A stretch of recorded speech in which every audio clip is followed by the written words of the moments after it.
Hey everyone, तो last chapter में हमने देखा था कि ईबो और ईज़ा की फिर से एक मुलाकात होती है और किस तरीके से वो मुलाकात लड़ाई में कब तब्दील हो जाती है इस बारे में उन दोनों को ही पता नहीं चलता। फिर उसके आगे हमने देखा था जहान की लाइफ का कोई डार्क फेस जिसमें वो इस वक्त डील कर रहा है। चाहे वो कितना भी मुस्कुरा ले और कितनी भी हैप्पी फैमिली दिख ले, पर उस फैमिली के अंदर भी फ्लॉज हैं जो अंधेरे में निकल कर बाहर आते हैं। अब नेक्स्ट पार्ट को स्टार्ट करते हैं। Let's start.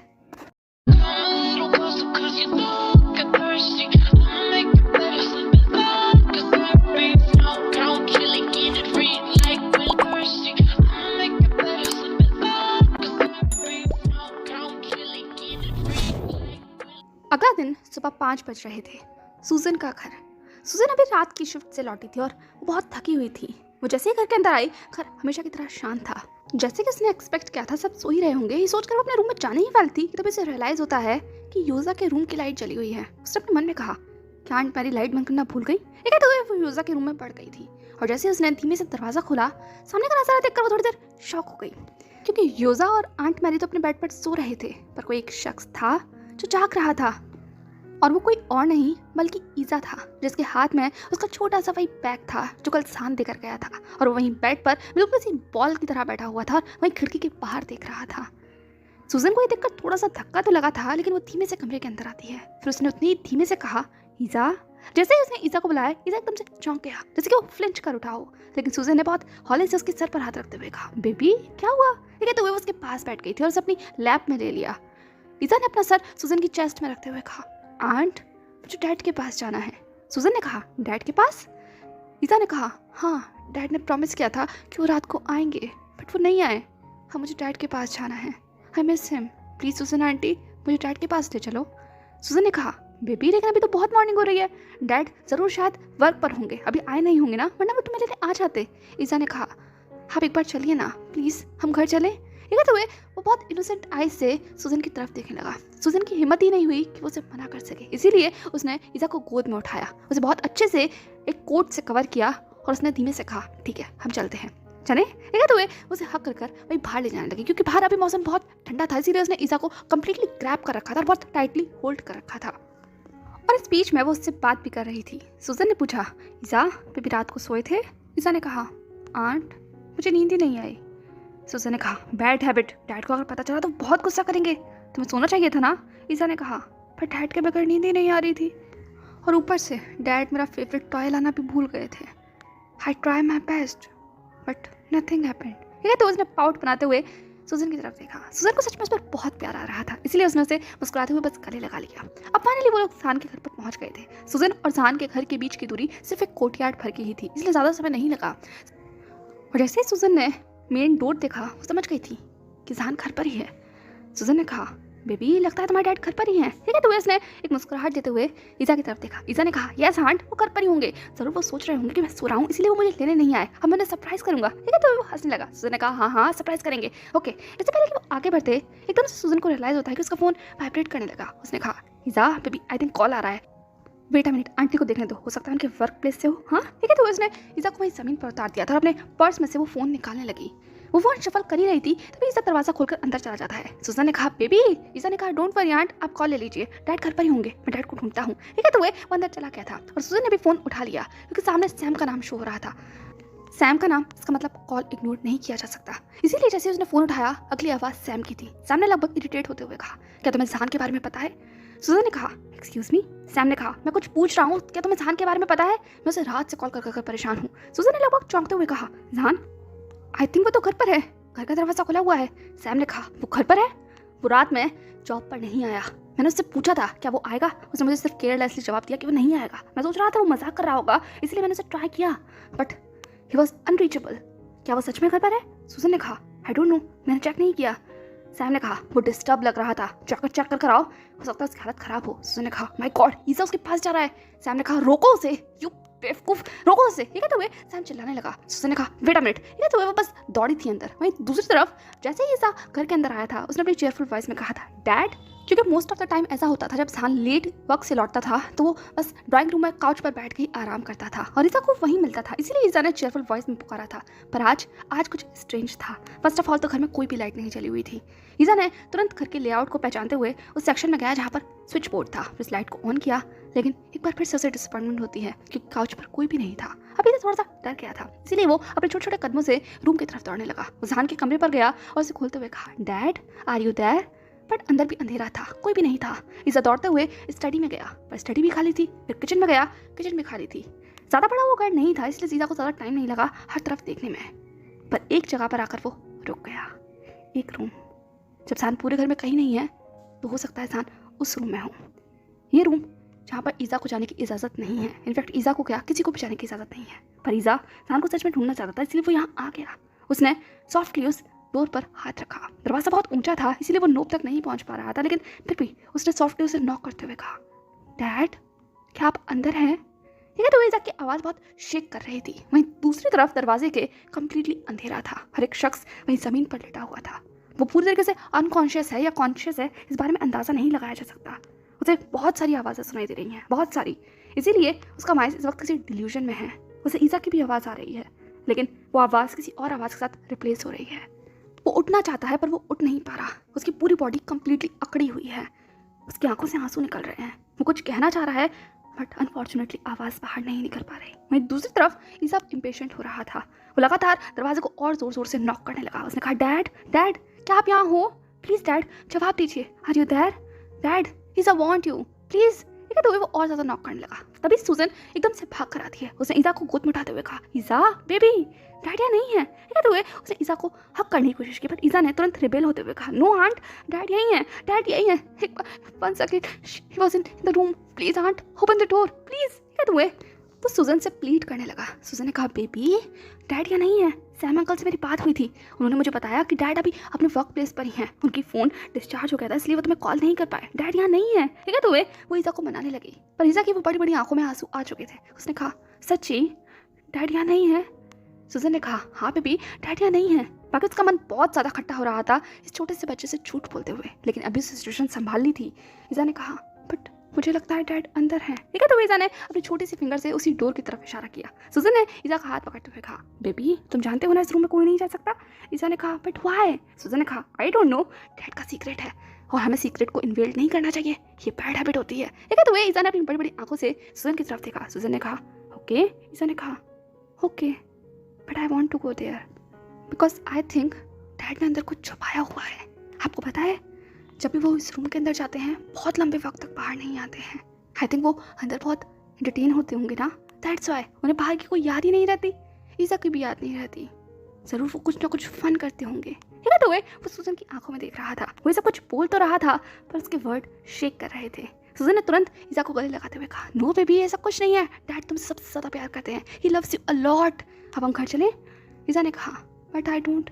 तभी सूजन ने कहा, नो योसा जाग जाएगा तो वो तुम्हारे बारे में पूछेगा बेबी, वो उदास हो जाएगा, हम उसे उदास नहीं होने देना चाहिए ना, हम घर चलें? ठीक है, तो वो ईसा को मनाने लगी। ईसा ने कहा, ओके। बाकी उसकी आवाज़ में कोई एक्साइटमेंट नहीं थी। आज योसा का नाम सुनने के बावजूद भी वो खिलखिलाया नहीं था। सूजन ने कहा, बेबी हम जल्दी वापस आएंगे डैड से मिलने, ओके? ठीक है, तो फाइनली वो ईसा को मनाकर वहाँ से बाहर ले गई थी। वो बात अलग है कि ईसा की निगाहें अभी भी उस बंद दरवाजे पर टिकी हुई थी अंत तक, जब तक कि सूजन ने उस घर को बंद नहीं कर दिया।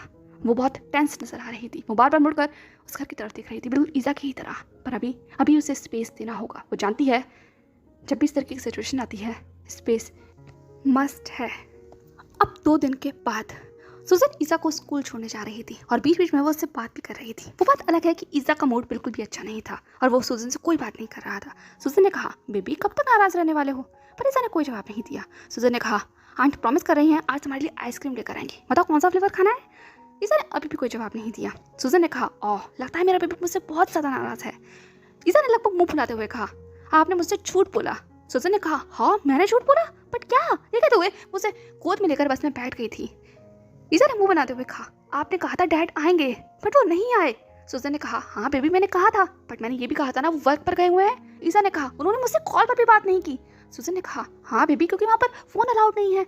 ईसा ने कहा, उन्होंने मुझे मैसेज तक नहीं किया। सूजन ने कहा, बेबी फोन मैसेज सब कुछ फोन से ही होता है ना, जब फोन ही वहाँ अलाउड नहीं होगा तो कैसे? ईसा ने कहा, वो मुझे भूल गए। सूजन ने कहा, बेबी को कोई नहीं भूल सकता। ठीक है, दोस्त ने से हक कर लिया। ईसा ने कहा, मैं उनसे नाराज़ हूँ, बहुत नाराज़ हूँ। जब वो आएंगे ना तो मैं उनसे कंप्लेन करूँगा और मैं बिल्कुल गुड बॉय नहीं बनूंगा।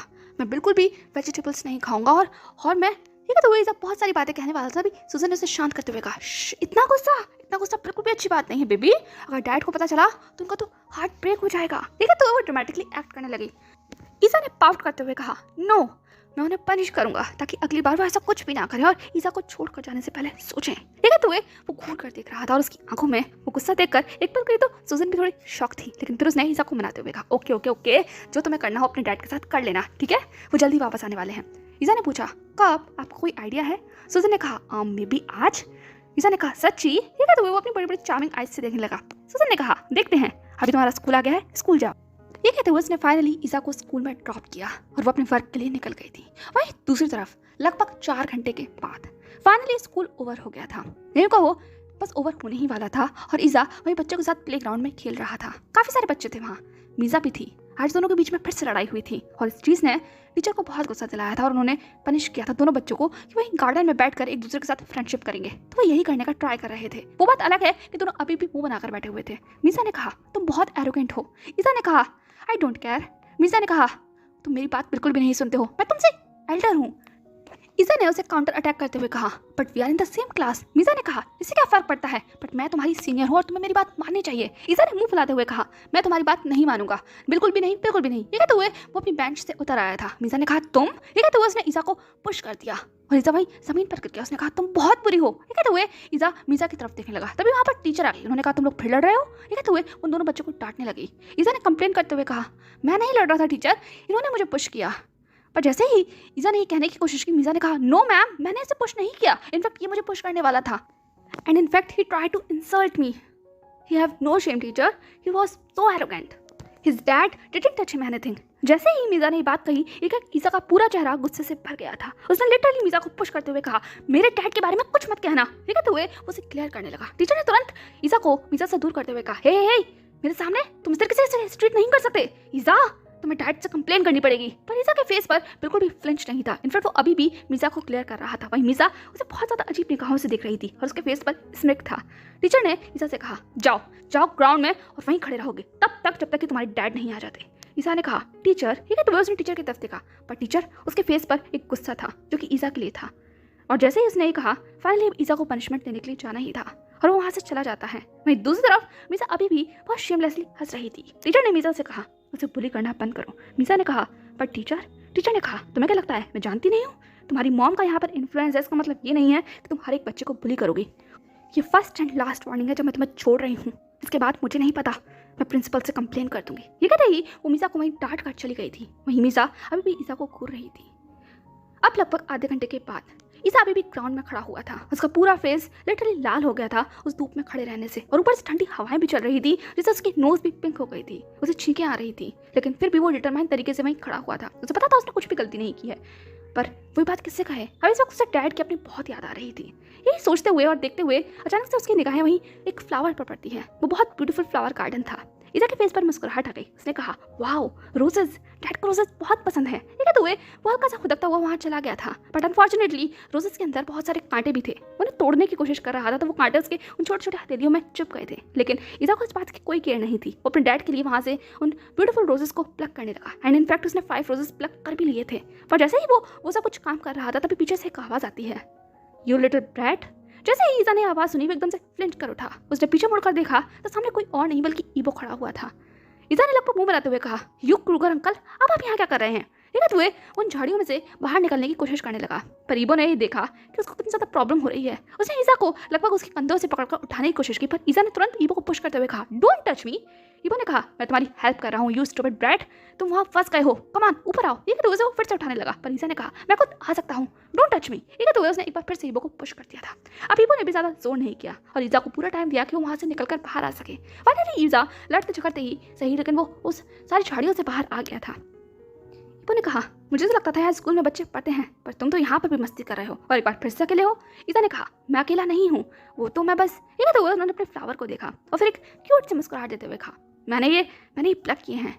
ईबो ने कहा, वाओ ये तो ब्यूटीफुल है। ये कहते हुए ईबो के फेस पर भी मुस्कुराहट आ गई थी, पर जैसे ही ईज़ा ने ये सुना उसने तुरंत अपने फ्लावर्स को पीछे छुपाते हुए कहा, अब मैं आपको ये ले जाने नहीं दूंगा। ईबो ने कहा, क्या? ईज़ा ने कहा, आप मेरा टॉय ले गए थे, अब मैं आपको ये ले जाने नहीं दूंगा, बिल्कुल भी नहीं। ये कहते हुए उसने फिर से उन फ्लावर्स को बहुत पॉजेसिव अपने हाथों के पीछे छिपा लिया। ईबो ने लगभग चकल करते हुए कहा, मैं तुम्हारे फ्लावर्स का क्या करूंगा, मुझे तुम्हारे फ्लावर्स नहीं चाहिए। ईसा ने मुंह बनाते हुए कहा, आपको मेरा टॉय चाहिए था अपनी गर्लफ्रेंड को देने के लिए। क्या पता आपको इस बार ये फ्लावर चाहिए हो अपनी गर्लफ्रेंड को देने के लिए।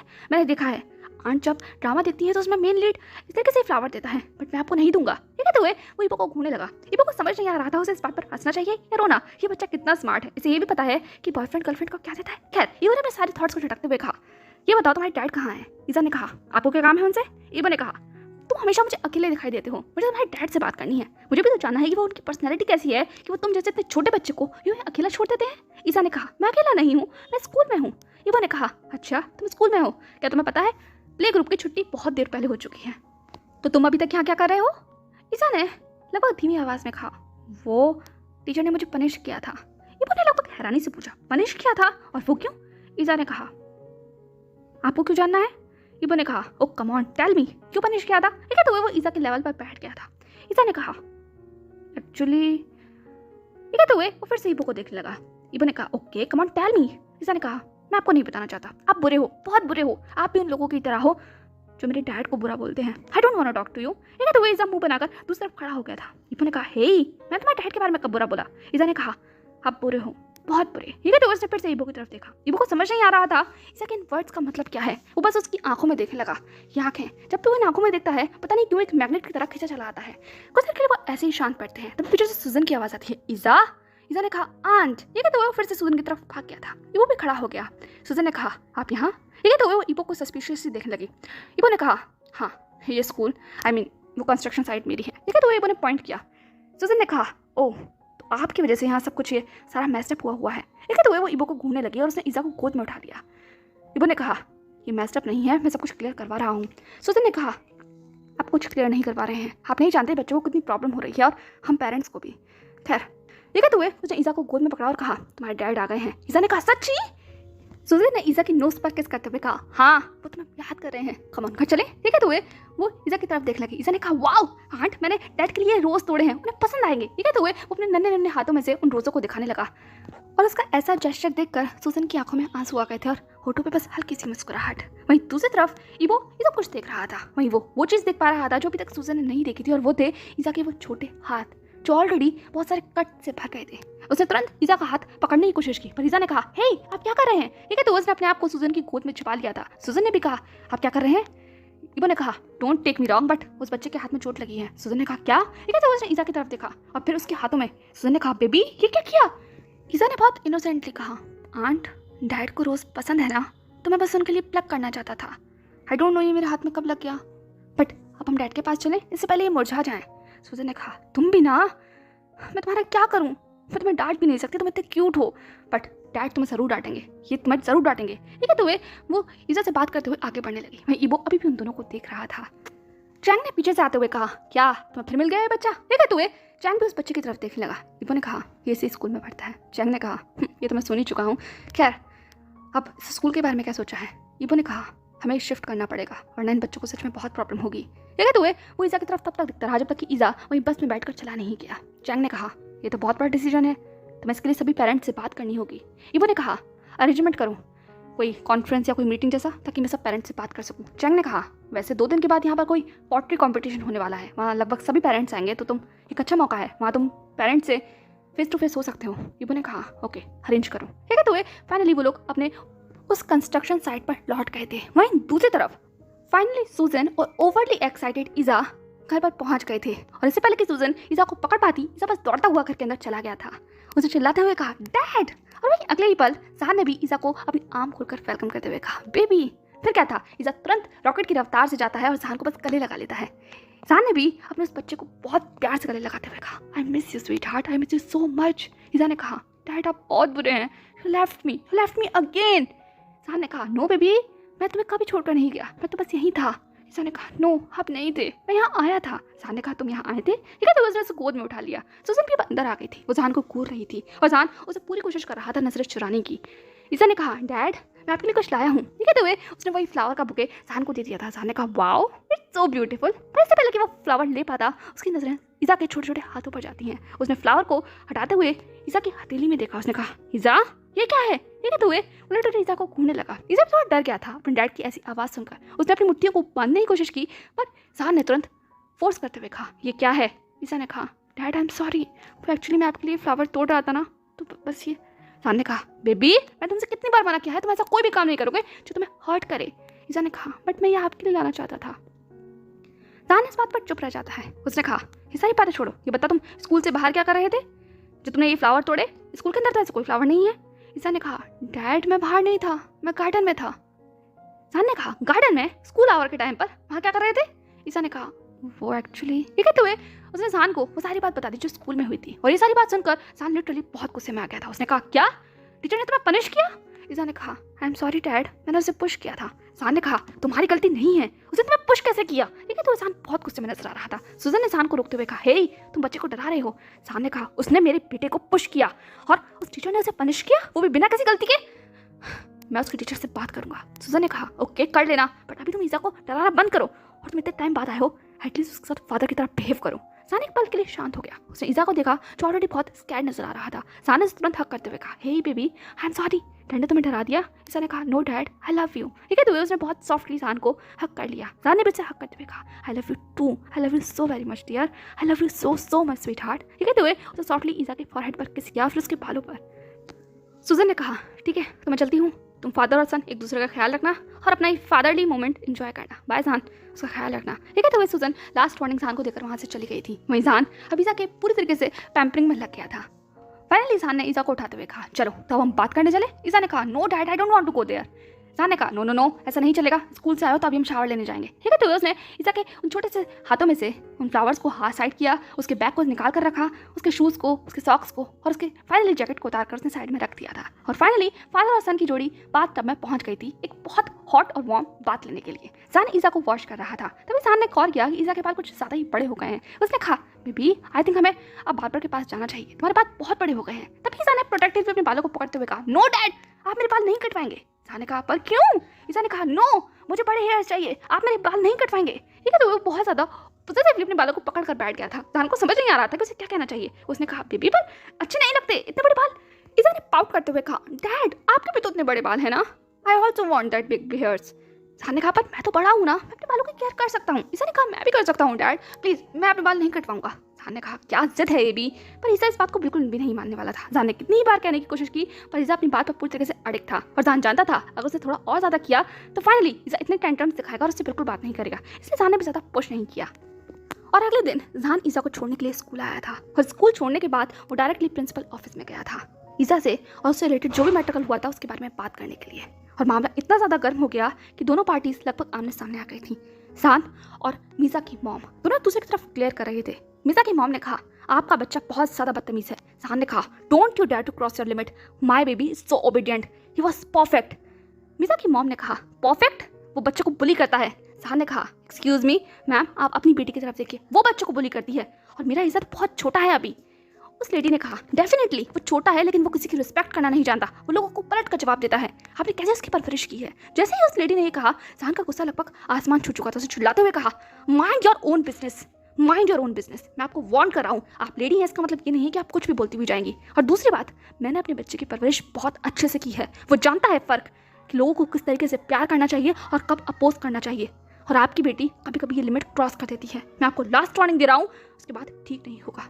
उस लेडी भी एक पल के लिए चौंक गई थी। एक दूसरी तरफ प्रिंसिपल दोनों को शांत कराने की कोशिश कर रही थी। प्रिंसिपल ने कहा आप दोनों शांत हो जाइए, और वैसे भी इस तरीके से मैटर सुलझाए नहीं जाते, ये बच्चे का मैटर है वो खुद सुलझा देंगे। और दूसरी बात स्कूल का मैटर स्कूल हैंडल करेगा। Mister C N calm down and please miss Jasmine आप भी शांत हो जाइए। एंड मेरे पास आप लोगों के लिए एक बहुत इंपॉर्टेंट नोटिस है, आई थिंक हमें उसके बारे में बात करनी चाहिए। Please have a seat. ठीक है तो हुए प्रिंसिपल ने दोनों को फाइनली सीट पर बिठा दिया था। वो बात अलग है कि माहौल अभी भी बहुत टेंस था। इसके बाद प्रिंसिपल ने कहा कल हमारे स्कूल में एक बहुत इंपॉर्टेंट इवेंट होने वाला है। आई थिंक आपके बच्चों ने आपको बताया होगा कल एक पोट्री कॉम्पिटिशन है।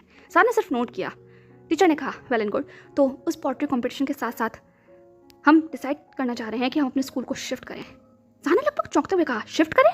उस टीचर ने कहा एक्चुअली आप तो जानते ही हैं ना यहाँ पर एक कंस्ट्रक्शन साइट का वर्क चल रहा है। इसके बाद टीचर ने सारी सिचुएशन समझा दी थी और सुनने के बाद लिटरली सान बहुत शौक था। उसने कहा आपको ऐसा कुछ हमें पहले बताना चाहिए था, ऐसे मिड टर्म में हम अपने बच्चों को स्कूल से बाहर निकाल भी नहीं सकते। टीचर ने कहा निकालने की कौन कह रहा है, हम लोग बच्चों को दूसरे स्कूल में शिफ्ट कर रहे हैं। सान ने कहा पर हम लोगों के लिए बहुत प्रॉब्लमेटिक हो जाएगा, हम लोग वर्क पेरेंट्स हैं, आई मीन बच्चे इजीली स्कूल पहुंच जाए और हम भी उन्हें अच्छे से पिक और ड्रॉप कर सकें, इसीलिए तो हमने ये स्कूल चूज़ किया था। टीचर ने कहा आई एम सॉरी मिस्टर सान पर हमारे हाथों में कुछ भी नहीं है, आप प्लीज़ कल आइएगा, एक बार उन ओनर से बात कीजिएगा। Is a nice guy, he try to best. सान ने कहा व्हाटएवर। ये कहते हुए वो खड़ा हो गया और एक लास्ट क्लियर उस लेडी को देता हुआ वो वहाँ से चला गया था। पर उसे अभी भी चिंता हो रही थी क्योंकि जो कुछ भी कहा गया था स्कूल चेंज होने के बारे में, ये लिटरली उसे बहुत ज़्यादा परेशान कर सकती है क्योंकि उसके वर्क प्लेस की दूरी ऑलरेडी बहुत ज़्यादा है और ईजा के स्कूल पहुँचते पहुँचते वो ऑलरेडी बहुत लेट हो जाता है और उसके बाद ये सब कुछ वो कैसे मैनेज करेगा उसे नहीं समझ आ रहा था। यही सोचते सोचते वो फाइनली स्कूल से बाहर आ गया था और बस का इंतजार कर रहा था। वहीं दूसरी तरफ ईबो इस वक्त टॉप फ्लोर पर था, वो कंस्ट्रक्शन साइट का वर्क देख रहा था। वो एक पर्सन को ऑर्डर देने ही वाला था तभी इसकी देखा एक जगह पर आकर अचानक से रुक गई। उसने बहुत गौर से देखा एक शख्स जिससे बहुत जाना पहचाना सा लग रहा था।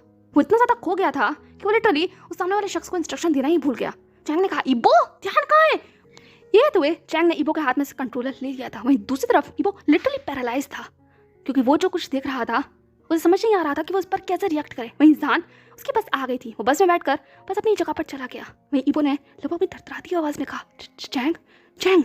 चैंग ने कहा क्या हुआ, क्या कोई भूत देख लिया। ईबो ने कहा he's there। चैंग ने कहा कौन।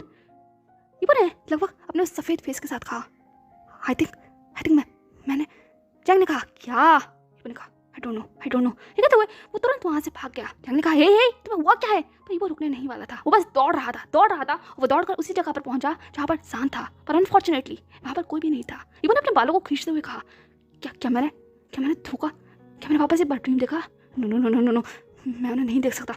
आई थिंक वो यहाँ नहीं थे। ये कहते हुए वो इधर उधर देखने लगा पर हर तरफ सिर्फ अनजान लोग थे और वो बस थी जो बहुत दूर तक ऑलरेडी जा चुकी थी। फाइनली नेक्स्ट डे वो पॉटरी कंपटीशन फाइनली आ गया था जिसका इंतजार बहुत सारे छोटे छोटे बच्चे कर रहे थे क्योंकि एटलीस्ट इस दिन वो स्कूल में हद से ज़्यादा मस्ती कर सकते हैं और अपने पेरेंट्स के साथ एंजॉय कर सकते हैं। और बिल्कुल ऐसा ही नजर आ रहा था, बिल्कुल रेनबो की तरह पूरे स्कूल को डेकोरेट किया गया था। हर तरफ स्टॉल्स लगी हुई थी और उन स्टॉल के पास बच्चे अपने पेरेंट्स के साथ खड़े हुए थे और सबको इंस्ट्रक्शन दिया जा रहा था कि आखिर उन्हें बनाना क्या है। रूल्स बताए जा रहे थे। वो बात अलग है कि सुनने में ज़्यादातर कोई इंटरेस्टेड नहीं था क्योंकि सब लोग अपनी ही मस्ती में झूम रहे थे। फाइनली टीचर ने कहा ओके तो जिसका भी सबसे ज़्यादा बेस्ट हुआ उसकी पॉटरी को हम अपने स्कूल की तरफ से गिफ्ट हैम्पर देंगे। जैसे ही ये कहा गया सब बच्चे हूट करने लगे। ईजा ने कहा डैड हम भी यहाँ पार्टिसिपेट करेंगे ना। जहान ने कहा ऑफ कोर्स करेंगे स्वीट हार्ट और हम लोग जीतेंगे भी। ये कहते हुए जहान ने एक बहुत स्ट्रॉन्ग जेस्चर दिया। ईजा ने कहा यस। ये कहते हुए उसने भी हाई फाई किया।